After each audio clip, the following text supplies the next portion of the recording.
Hi, this is Julianne, and welcome back to Life Edit and Design. Today we're talking about how much I miss my library. No, actually, we're talking about books to read this year. And I really do miss my library. I think with the pandemic and the library shutting down, and now they're open, but you can't really browse. You're supposed to just go in, grab a book, and get out. And I really miss the environment of the library, being able to walk in, sit down. I love books. So if you are a book nut, this post is for you. So I thought, why don't we make reading more fun? Since we can't have the fun of going to the library, why don't we just make it more interesting to be reading a book and putting together kind of not a book club, but just a guide for you, like, here's what I'm reading, here's why I'm reading it, kind of put together a program. So your own summer reading challenge, your own winter reading challenge, your all year reading challenge. So I created a digital planner called Books to Read. Hopefully you can see that with the lighting. It's very cute, very dark purple, fun. But the idea is to really enjoy reading because you're going to do so much of it. Even though the pandemic is kind of ending, at least in New York State, we're good, we're under control right now. There's going to be a flare up in the winter. We know when the kids go back to school, flu season, we're going to have some issues, and you're going to just be more comfortable at home. And what better way to enjoy the seasons than curling up with a book, either by the pool or a book by the fire? It's just, a book goes anywhere. That's what I love about books, and I love reading and getting lost in a story. So sometimes when life is stressful, it's beneficial to get lost in a story. And I'm sorry for that rustling in the background. My dog is trying to dig to China. If you could see her, she's trying to dig to China on the Yogi Bow back there. So I apologize for any static you're hearing. But anyway, back to reading. It's one of those things you can do regardless of the pandemic. You can always get a book on your iPad or on your phone, so you're never without a book if you can't get to your beloved library, which I really miss. But so anyways, here's a little bit about the challenge, and kind of the way I set up this particular planner was that you could read by season. So there's a winter, spring, summer, and fall tab.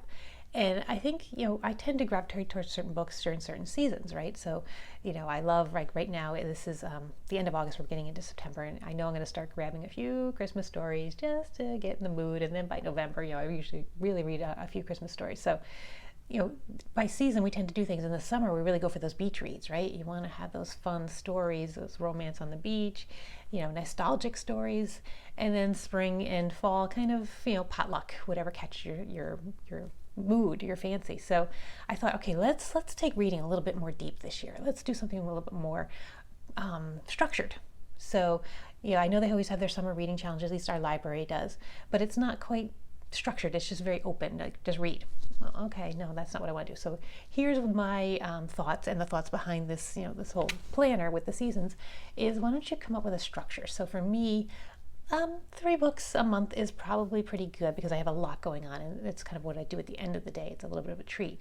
So I'm going to read a book by my favorite author, and just one book that month, because what I tend to do is find an author and then read way too much, and I kind of overdose on the author, and then I get sick of them, and then I'm like, oh, bummer, I need a new author. So I'm limiting myself to one book by my favorite author each month. So for the winter, if I've got 3 months, or the fall, I've got 3 months, and I'll pick a favorite author. I'll read one book each month from that author, or I might pick 3 different authors and just read one of their favorite books. Depends on how big their library is of titles. So that's one thing. So I'm going to have one favorite author book. The other book I'm going to read is going to be, seasonal. So I'm going to start to work in those Christmas books. And I like mysteries, so I'll probably be reading some mysteries. And fall, to me, with the Halloween, mysteries really seem to be a good thing for the season.